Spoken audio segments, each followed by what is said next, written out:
Welcome to Show, Don't Tell, a podcast by TelScreen's team of Wes Harris and Kent Harris, sharing their stories of being in the eye care industry in their unique, punny style with facilitator Christy.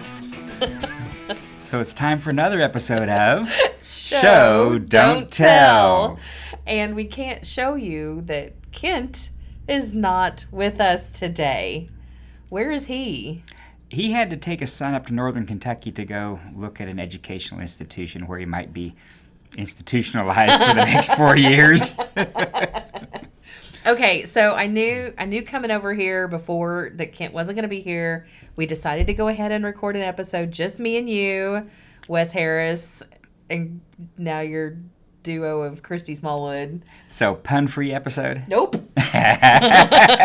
But here's the thing. I went and pulled up some very special puns that I want to, we're just going to do it right off the bat and get it all out of the way. Okay, so because Kent's not here, we had to fill the pun quota somehow. Okay. Somehow. So the guest punster is up. Exactly. So do you know, and I found some that were very specific to eye care, right? The eyes.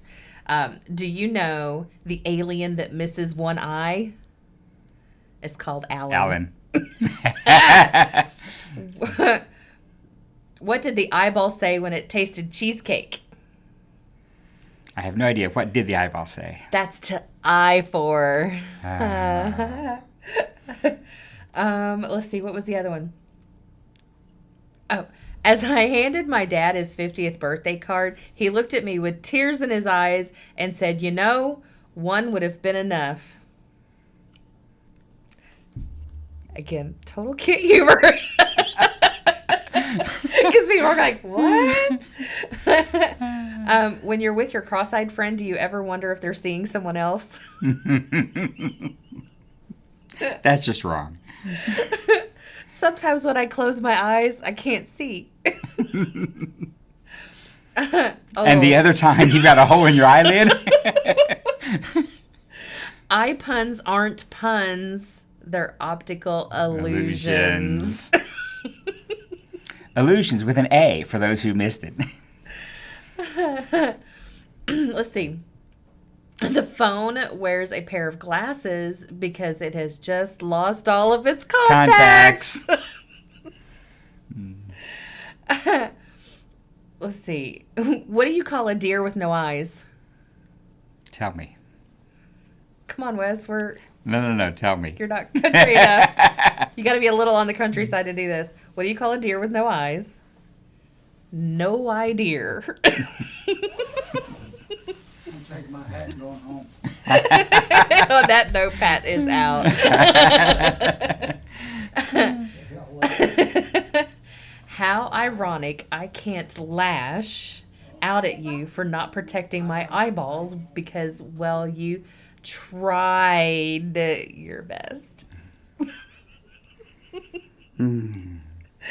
Oh, you are. I think we're done. The face he keeps giving me. These are like more awful as I go down the page here. You're gonna follow Kent's example and try one more though. I will. Let's see.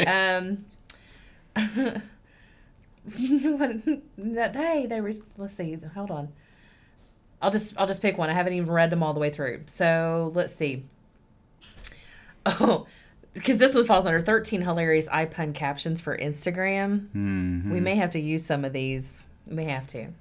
Sometimes life is ironic. Right? You're all I need.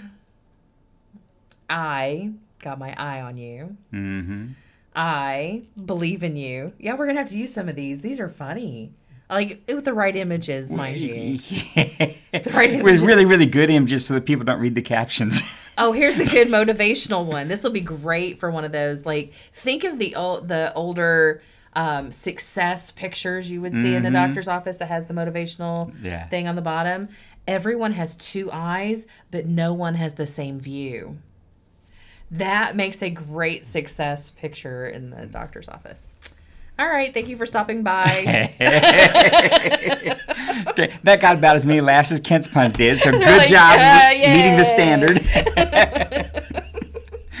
No bar too low for us to crawl under. That's right.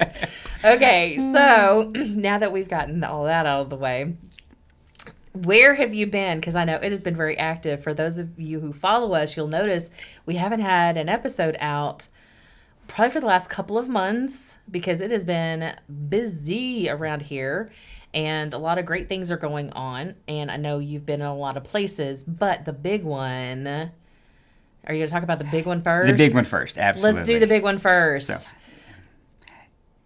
we're back to Vegas, and Vegas is not quite back. Vision Expo West, we had a show in 2021. A few people actually went to it, and we appreciate all three of them. 2022 was a lot better. More people were more comfortable coming out to Vegas, and unfortunately, the Vegas that we came to was just not quite the same. And the exhibit hall, yes, we had traffic, we had people, we had CE, we had fun. But things like we do Vegas like locals. We don't stay on the strip and do all the foolish, crazy things that we used to many, many years ago. But we got to Sam's Town, get away from the downtown area, and a little bit lower profile. And our day used to be we'd wake up in the morning, we'd hit the breakfast buffet, and that would carry us through all the way until 6 o'clock, lights out, and then go grab dinner. Right. And so Vegas was a 2-meal town, and that kept us from bringing a lot more home with us than we started with. Got it. If you skip lunch because you're sitting down all day, it kind of works out to right. Keep it fairly even. But the Firelight Buffet at Sam's Town is closed, has not reopened since the pandemic. Oh. So there is no go downstairs and grab a big buffet breakfast with an omelet station. And the omelet cook used to have a joke or two. Almost every day, a different joke. So, it was a little bit of, comedy with breakfast, good start to your morning, made you smile, and, off you went with a positive attitude and a full stomach. So we had to improvise, and we found Blueberry Hill Family Restaurant with blueberry pancakes, 4 of them about 6 inches in diameter, covered with blueberry compote and fresh blueberries on top of that, and whipped cream if you didn't say no to it. Right. Well, who says no to that? I did. I said no to the you? whipped cream. Yes, I did. I would have just put it all the way around the plate. Well, okay, actually I said just drop it in the coffee, but no. Well. But anyway, yes. And then 4 egg omelets. You couldn't get a 3-egg omelet or a 2-egg omelet. A 4-egg omelet. Yes. 4 large double A. Yes. Wow. Holy egg yolk back, man. And then when you get the Denver or the combo or the whatever that's got all the ham and the peppers and onions and tomatoes. Big meal. Yeah. So that left us just as happy, a little bit poorer as because you can't have breakfast for less than about $40 for 2 people now. Right. Right. But that's just where we are these days, I guess. But anyway, so we had to kind of adjust our routine. The other thing we usually do for Vegas is after Vision Expo ends on Saturday at 5 o'clock, the exhibit hall closes, we tear down, we load up, and then it'd be like 7:30, 8 o'clock or so. Then normally we would spend Sunday playing bridge in the afternoon at one of the local bridge clubs. Right. So Kent and I are bridge players. We're members of the American Contract Bridge League. We've been members for a long time. We played about once a year in Vegas and about once a year here in Louisville. So we don't have a lot of points beside our names, but we have a lot of experiences of getting our brains beat out by little old ladies on oxygen. We have talked about that before. Yes. Yeah. You can learn a lot from players that are better than you, regardless of where their oxygen comes from. And honestly, that's a whole, mantra for life. You can learn something from other people who are better. Mm-hmm. Yep. So this time, and we play cards. At the bridge table, it's a lot cheaper. At the blackjack table, when the Saturday limits are usually like $25 minimum, that type of thing in the strip casinos, and it's tough to find a $15 or $10 table.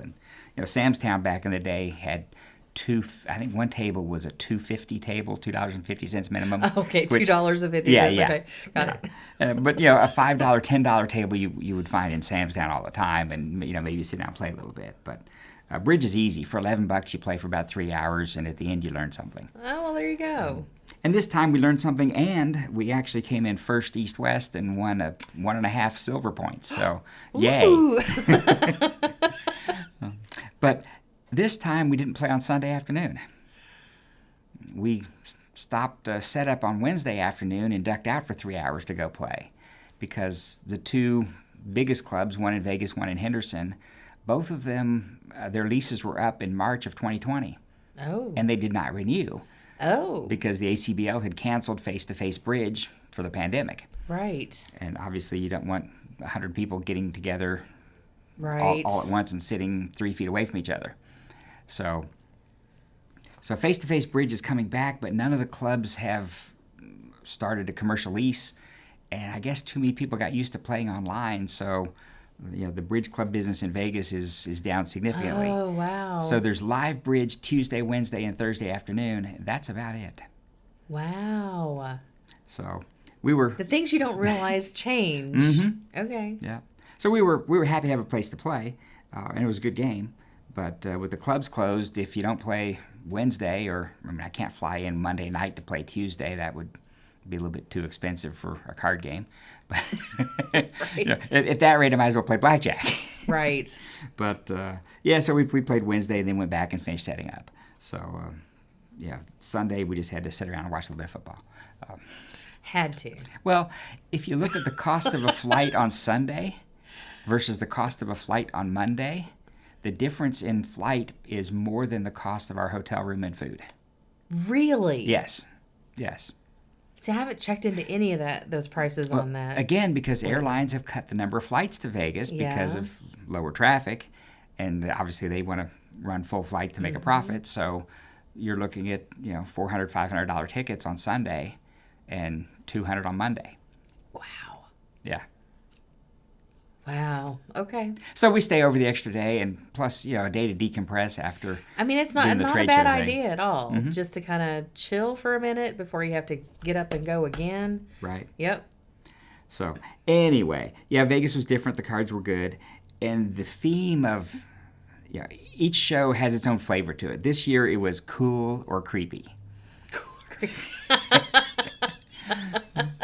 I think I know where this is going. we had it started with a photo of Kent standing next to a replica of the Ghostbusters car. Yes. And that was apparently one of our favorite social media posts of the year so far. Yes. If you haven't seen it and are following us on Facebook, you should, because it's cute. I say cute, but I'm a Gen Xer. I'm like, finding a Ghostbusters car. Come on. So, but that led to cool or creepy, because it's essentially a Cadillac hearse with Right. with a light rack and things that look like ghost traps on top, and you can, I think it's cool. yeah, I do too, but you can make a case for creepy. Sure. And then the second photo was one of the companies there had a Hello Kitty bag that they were giving away for people to throw in all their trade show stuff. So little shopping bag with handles and the bright pink and Hello Kitty. And in their booth, they had a backdrop of bright pink, Hello Kitty, and some sayings. So I took a selfie in front of the backdrop and sent it out with cool or creepy. And the answer came back definitely creepy. Yeah. Yes. And I think was like, I'm not posting that. It didn't get past the filter. Oh. Good thing. But anyway, that cool or creepy theme was then continued throughout my next trip, which was a advanced procedures course at an undisclosed location.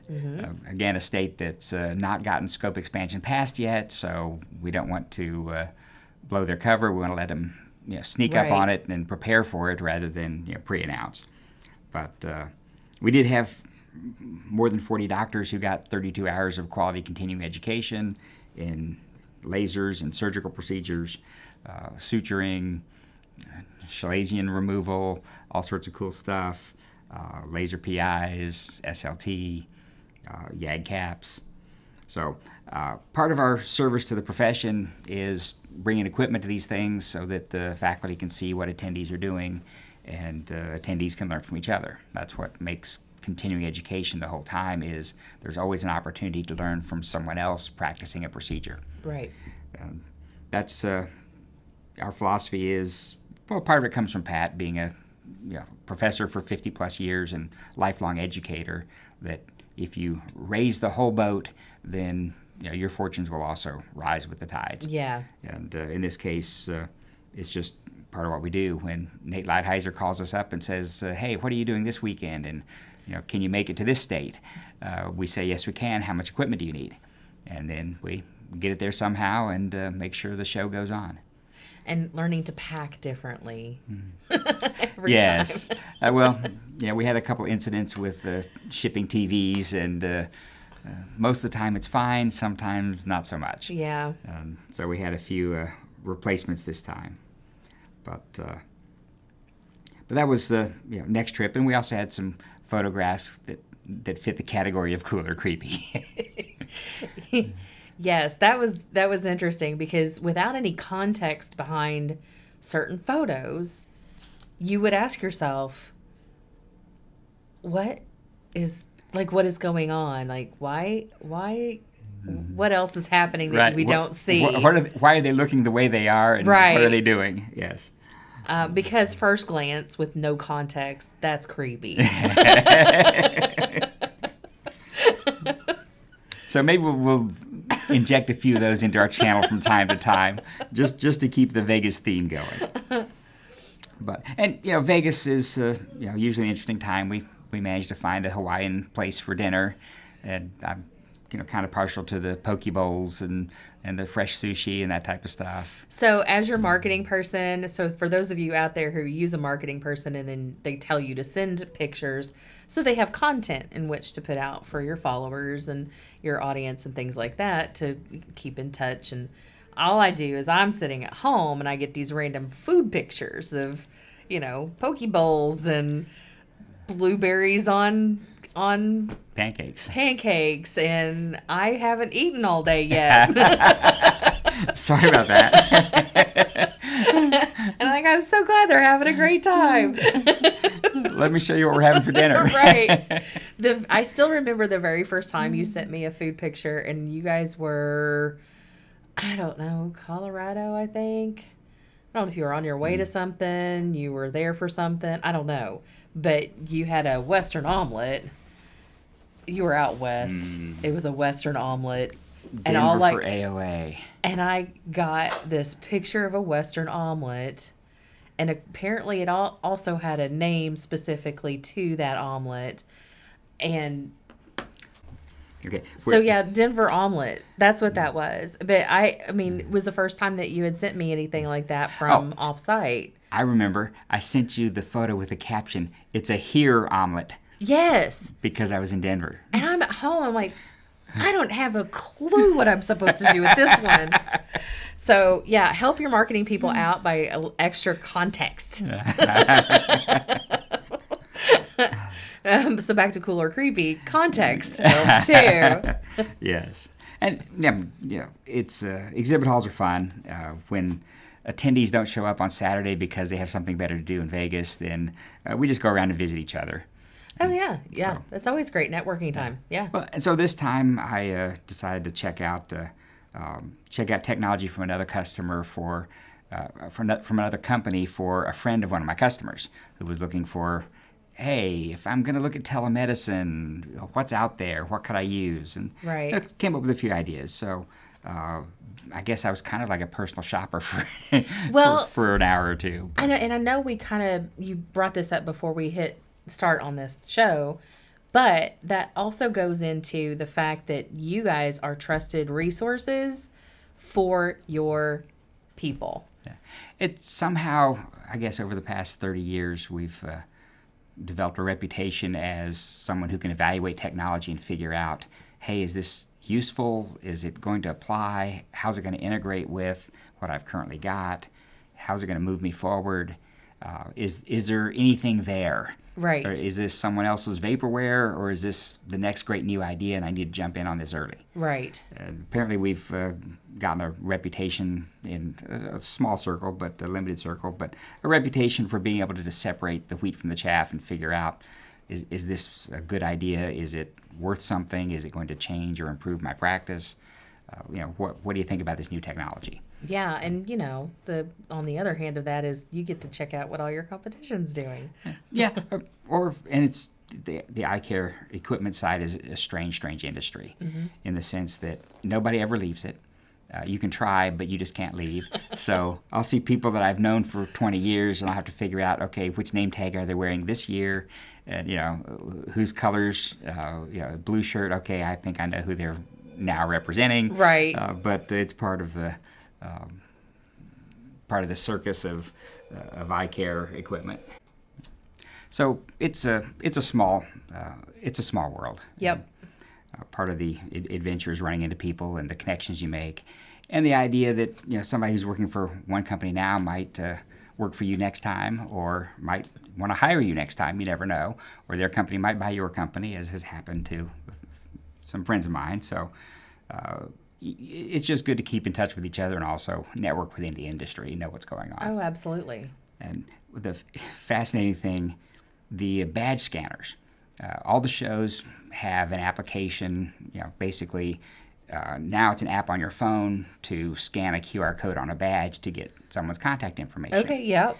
And so I downloaded the updated badge scanner this year, and the woman comes by with the sample person badge to scan to make sure it's working, and make sure that everybody in the booth knows how to use the scanner, etc. A little bit of training, and then off they go. And this time a second person came by. After the first person, it was a few hours later, second person comes by with the sample person scanner thing, etc. And Kent and I had to educate her, because the software that they gave us will scan attendee badges only. It won't scan the badge of an exhibitor. Oh. On my phone, I put in an exhibitor's badge, and it locks up the application, and I have to close it and restart. Oh. So I had to explain to this poor young woman that the software that she was trying to teach us how to use was actually quite broken and totally wrong for this people. Stay tuned for part 2 of this episode of Wes talking about his adventures at Vision Expo West on the next episode of Show Don't Tell, along with Kent Harris next time, so he can share his own funny punny style of his latest exploits and maybe new releases from TelScreen. Be sure to follow us on your favorite podcast channels, as well as check out the latest episodes of the podcast on TelScreen.com. Follow us on Facebook and Instagram so you can catch the guys all over the digital place. Thank you for listening to this episode of Show Don't Tell.